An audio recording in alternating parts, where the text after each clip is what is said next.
students, this is Radhika Gaur here again with your session number 6 of your chapter acids, bases and salts. अभी हमने session number 6 तक discuss कर लिया that what are bases, what are acids, what are the chemical properties of acids and bases, also about pH and introduction to salts. But in this session we are going to talk about chemical properties of salts. Salts की chemical properties क्या होती हैं ये हम इस session में discuss करने वाले हैं. So let's start. Firstly what are the chemical reactions shown by salt. Salt show many chemical reactions with different substances. जैसे मैंने आपको बताया हुआ है ऑलरेडी, जो केमिकल रिएक्शंस होती हैं वो केमिकल बिहेवियर शो करती हैं. वो बताती है कि कौन सा कंपाउंड किसके साथ रिएक्ट करके क्या सब्सटेंस का फॉर्मेशन करेगा. तो यहाँ सॉल्ट्स के जो केमिकल रिएक्शंस हैं उसके थ्रू हम पता लगाएंगे, उसके थ्रू हम ये जानने की कोशिश करेंगे कि सॉल्ट्स कुछ कंपाउंड्स को सब्सटेंसेस के साथ रिएक्शन करके क्या कंपाउंड्स या किस सब्सटेंस का फॉर्मेशन करते हैं. So the first thing is that reaction between acids and salts. जब किसी एसिड और सॉल्ट के बीच में रिएक्शन होती है तो क्या फॉर्मेशन होता है. जब कोई भी एसिड सॉल्ट के साथ रिएक्ट करती है तो वो दूसरा एसिड और दूसरा सॉल्ट देती है. दैट इज कभी भी जब एक एसिड सॉल्ट के साथ रिएक्ट करेगा तो एक डिफरेंट टाइप का एसिड और डिफरेंट टाइप का सॉल्ट फॉर्मेशन होगा. दैट इज यहाँ पे H2SO4 एक एसिड है जिसकी रिएक्शन NaNO3 एक सॉल्ट के साथ कराई तो हमें क्या फॉर्म हुआ HNO3. दैट इज एक डिफरेंट एक न्यू टाइप की एसिड HNO3 जो H2SO4 से डिफरेंट है ना HNO3. तो ये नई एसिड फॉर्म हुई, न्यू टाइप की एसिड फॉर्म हुई and also a new type of salt that is Na2SO4. पहले हमारे पास कौन सा सॉल्ट अवेलेबल था NaNO3 और अभी हमें क्या मिला Na2SO4.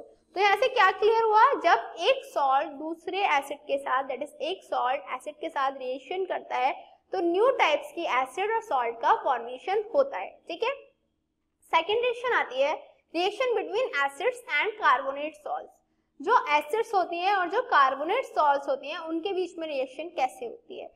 जब एसिड दैट इज HCl लिया हमने यहाँ पे, इसकी reaction sodium carbonate that is Na2CO3 के साथ कराएंगे. ये एक एसिड है, ये एक सॉल्ट है. इन दोनों की जब रिएक्शन होगी तो H2CO3 that is carbonic acid का फॉर्मेशन होगा. क्या H2CO3 प्लस NaCl और साथ में एक और सॉल्ट निकलेगा जिसे हम NaCl बोलते हैं. तो क्या हुआ, एसिड और जब सॉल्ट की रिएक्शन हुई न्यू टाइप के एसिड और सॉल्ट का फॉर्मेशन हुआ. जब कार्बोनेट के साथ कराया है हमने, मेटल कार्बोनेट सॉल्ट्स के साथ कराया, दिस इज द रीजन हमें कार्बोनिक एसिड मिलती है. बट जो कार्बोनिक एसिड होती है वो अनस्टेबल होती है नेचर में. दैट इज वो स्टेबल नहीं रहती.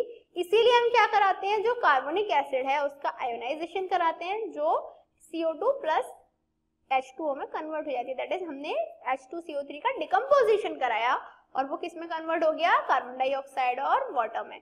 और जो कार्बन डाइऑक्साइड होगी अब स्टेबल कंपाउंड होगी. तो हम बोल सकते हैं that 2HCl plus Na2CO3 gives 2NaCl plus CO2 plus H2O. हमने क्या करा, H2CO3 को दो कंपाउंड्स में ब्रेक कर दिया CO2 और H2O में. तो ये हो गई reaction between acids and carbonate salts. अब आता है reaction between two different salts.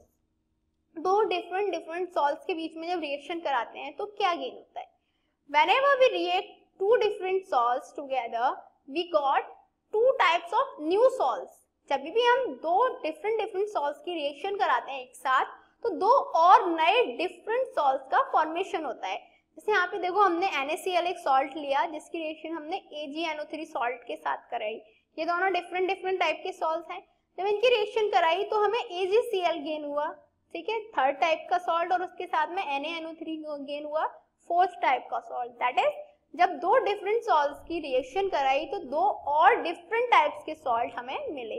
तो ये हुआ reaction between two different salts. अब आती है reaction between water and salt. जब वाटर और सॉल्ट के बीच में रिएक्शन होती है तो हमें क्या गेन होता है. A salt is called soluble if more than 1 gram of it can be dissolve in 100 ml of water. क्या होता है, फर्स्ट थिंग जब भी वाटर और सॉल्ट के बीच में रिएक्शन होती है तो सॉल्ट वाटर में डिसॉल्व हो जाता है. अब जो उसका डिसॉल्वेशन होता है दैट इज जो वो डिसोल्यूट होता है, जो वाटर में सॉल्ट मिक्स होता है वो soluble, insoluble and partially soluble के बेसिस पे होता है. ठीक है, तो अभी हमें पता लगाना है कि कब कोई भी सॉल्ट सॉल्युबल होगा, कब स्लाइटली सॉल्युबल होगा और कब स्पैरिंगली सॉल्युबल होगा. So the first point is a salt is called soluble if more than 1 gram of it can be dissolved in 100 ml of water. यदि हमारे पास सपोज करो एक बाउल में 100 ml वाटर है, यदि उसमें 1 ग्राम सॉल्ट से ज्यादा सॉल्युबल है, दैट इज मतलब कोई भी सॉल्ट जब सॉल्युबल होगा जब 100 ml वाटर में 1 ग्राम सॉल्ट मिक्स हो सके, डिसॉल्व हो सके प्रॉपर्ली, तो वो सॉल्ट क्या होगा, सॉल्युबल होगा. सेकेंड पॉइंट आता है, a salt is called insoluble if not more than 0.1 gram of it can be dissolved in 100 ml of water.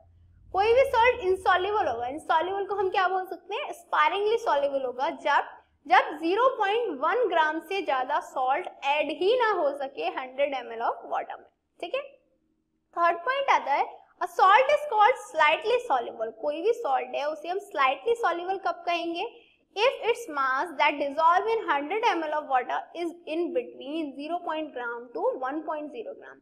यदि किसी सॉल्ट को slightly soluble कहें तो वो तब कहेंगे जब 0.1 ग्राम से या 1.0 ग्राम की जो वेट है, इसके अंडर का जो वेट है, इतना मास 100 ml ऑफ वाटर में डिसॉल्व हो जाए. तो हमने यहाँ से क्या स्टडी किया, हमने यहाँ से स्टडी किया, सपोज एक बाउल में हमने वाटर लिया हुआ है, 3 बाउल लिए, 3 बाउल में डिफरेंट में वाटर लिया हुआ है. एक बाउल में हमने 1 ग्राम जो सॉल्ट है उसे ऐड करके देखा, तो यदि वो सॉल्ट उसमें ऐड हो पा रहा है प्रॉपर्ली, डिसॉल्व हो पा रहा है, तो वो क्या होगा, सॉल्युबल सॉल्ट होगा. यदि दूसरी बाउल में 0.1 ग्राम सॉल्ट डिसॉल्व नहीं हो पा रहा, तो उस टाइप का जो सॉल्ट होगा वो इनसॉल्युबल होगा. और यदि 0.1 ग्राम से 1.0 ग्राम के बीच का जो मास है सॉल्ट का, वो डिसॉल्व हो पा रहा है, तो जो सॉल्ट है वो स्लाइटली सॉल्युबल होगा. दैट इज ना तो वो प्रॉपर्ली सॉल्युबल होगा ना इनसॉल्युबल होगा, वो स्लाइटली सॉल्युबल होगा. क्लियर. अब the fact is salt which are soluble in water. कौन से ऐसे सॉल्ट्स हैं जो वाटर में सॉल्युबल होते हैं. यहाँ पे मैंने कुछ एग्जांपल्स दिए हुए हैं लाइक ऑल नाइट्रेट्स NO3 और नाइट्राइट्स. NO3 नाइट्रेट्स के लिए यूज करते हैं, NO2 नाइट्राइट्स के लिए. तो जितने भी नाइट्रेट्स हुए, नाइट्राइट्स हुए, ये क्या होते हैं, वाटर में सॉल्युबल होते हैं. और क्लोरेट्स फॉर ClO3, तो सारे क्लोरेट्स भी वाटर में सॉल्युबल होते हैं. और एसिटेट्स का फॉर्मूला होता है CH3COO नेगेटिव. तो जितने भी एसिटेट्स होते हैं वो भी वाटर में सॉल्युबल होते हैं. All chlorides accept AgCl, Hg2Cl और PbCl2. Hg2Cl, AgCl and PbCl2 को छोड़ के जितने भी क्लोराइड्स होंगे वो भी वाटर में सॉल्युबल होंगे. एंड ऑल सल्फेट्स, सारे sulphates except CaSO4, PbSO4, Hg2SO4 and Ag2SO4. इन चारों सल्फेट्स को छोड़ के जितने भी सल्फेट्स होंगे वो भी वाटर में सॉल्युबल होंगे. ठीक है. अब आता है salts which are insoluble in water. Soluble के भी मैंने आपको बताया. अब आती है जो इनसॉल्युबल कौन से होंगे सॉल्ट्स वाटर में. तो all carbonates like CO3 negative are insoluble except those of alkali metal and NH4 का होल ट्वाइस CO3. सारे के सारे कार्बोनेट, जितने भी कार्बोनेट होते हैं वो इनसॉल्युबल होते हैं except those of alkali metals को छोड़ के और NH4 का होल ट्वाइस CO3 जो कार्बोनेट है, अमोनियम कार्बोनेट, इसे छोड़ के. सेकेंड, और हाइड्रोक्साइड जो OH नेगेटिव होते हैं वो इनसॉल्युबल होते हैं except those of alkali metals and alkaline earth metals. सिर्फ उन्हें छोड़ के जो अल्कली मेटल्स के होते हैं और कुछ some of alkaline earth metals के जो होते हैं.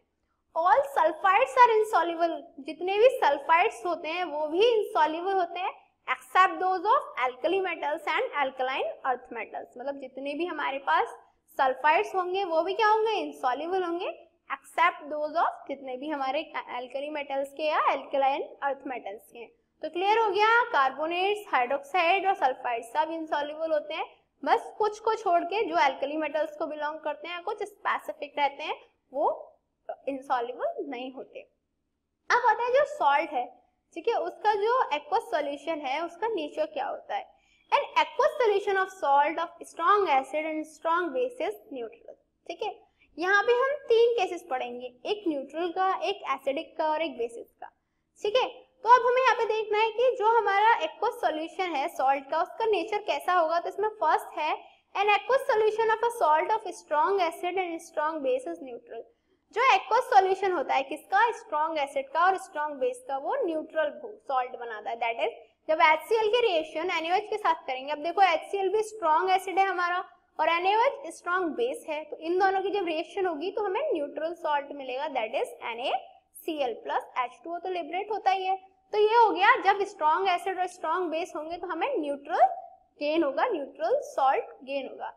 अब आता है when an aqueous solution of a salt of strong acid and weak base has acidic character, that is जो एक्वस सॉल्यूशन होता है हमारे सॉल्ट का जिसमें स्ट्रॉन्ग तो एसिड हो बट बेस वहां पे वीक हो। मैंने अभी क्या कराया लास्ट में, दोनों स्ट्रॉन्ग थे, एसिड भी स्ट्रॉन्ग थी और बेस भी स्ट्रॉन्ग था। यहाँ पे चेंज है, यहाँ पे क्या है, एसिड तो स्ट्रॉन्ग है और जो बेस है वो वीक है। जब स्ट्रॉन्ग एसिड और वीक बेस एक दूसरे के साथ रिएक्शन करेंगे तो हमें एसिडिक सॉल्ट मिलेगा, दैट इज NH4Cl और साथ में H2O लिबरेट होगा। तो क्या पढ़ा, जब दोनों स्ट्रॉन्ग हो, दैट इज एसिड भी स्ट्रॉन्ग हो और जो हमारा बेस है वो भी स्ट्रॉन्ग हो, तो हमें न्यूट्रल सॉल्ट मिलता है। जब एसिड स्ट्रॉन्ग हो और जो हमारा बेस है वो वीक हो तो हमें एसिडिक सॉल्ट मिलता है।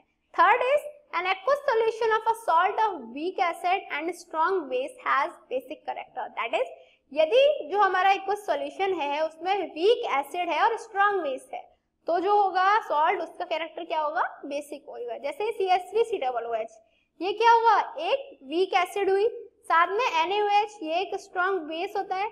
जब इन दोनों की रिएक्शन होगी तो CH3COO Na गेन होगा जो बेसिक होगा कैरेक्टर में, साथ में H2O लिबरेट हो जाएगा।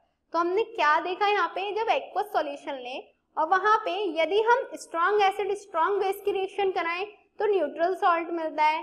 जब हम वीक बेस और स्ट्रॉन्ग एसिड की रिएक्शन कराएं तो हमें एसिडिक कैरेक्टर देखने को मिलता है, और जब हम वीक एसिड और स्ट्रॉन्ग बेस की रिएक्शन कराएं तो हमें बेसिक कैरेक्टर देखने को मिलता है। अब आता है what is water of crystallization of a salt. कोई भी सॉल्ट, उसका वाटर ऑफ क्रिस्टलाइजेशन क्या होता है। The number of molecules of water bonded to a molecule of the salt is called its water of crystallization. किसी भी salt के molecule से जितने वाटर के जो मॉलिक्यूल्स हैं वो बॉन्डेड रहते हैं उसी को हम वाटर ऑफ क्रिस्टलाइजेशन कहते हैं। समझ में आया, जो सॉल्ट का मॉलिक्यूल है, जो सॉल्ट है उससे वाटर के कितने मॉलिक्यूल्स बॉन्डेड हैं उसको हम क्या बोलेंगे, water of crystallization. That is the number of molecule of water bonded to a molecule of the salt is called its water of crystallization. अब आता है जो हाइड्रस सॉल्ट होता है वो क्या होता है। A solid compound is called hydrous salt whose each molecule is associated with a definite number of molecules of water. कोई भी सॉलिड कंपाउंड को हम हाइड्रस सॉल्ट बोलते हैं जब उसके जो मॉलिक्यूल्स हैं उसके साथ वाटर के मॉलिक्यूल अटैच हों। होता तो वो ड्राई फॉर्म में है बट जो उसमें सॉलिड कंपाउंड होता है उसमें जो वाटर है उसके मॉलिक्यूल्स एसोसिएटेड रहते हैं, उसके मॉलिक्यूल्स अटैच्ड रहते हैं। जैसे एग्जांपल के लिए कॉपर सल्फेट है, कॉपर सल्फेट का फॉर्मूला क्या होता है, CuSO4, बट .5H2O हमने यहाँ पे लगाया, .5H2O दैट इज उसमें 5 वाटर के मॉलिक्यूल्स एसोसिएटेड हैं। So a solid compound is called hydrous salt whose each molecule is associated with definite number of molecules of water। तो क्लियर हुआ आपको क्या होता है हाइड्रस सॉल्ट, कोई भी सॉलिड कंपाउंड जिसमें वाटर के मॉलिक्यूल्स अटैच्ड हों। अब आता है जो हाइड्रेटेड सॉल्ट्स होती हैं उनकी कैरेक्टरिस्टिक्स क्या होती हैं। फर्स्ट तो ये, a pure hydrated salt is dry and non wait. मैंने अभी आपको बताया जो प्योर हाइड्रेटेड सॉल्ट होता है वो ड्राई होता है, वेट नहीं होता।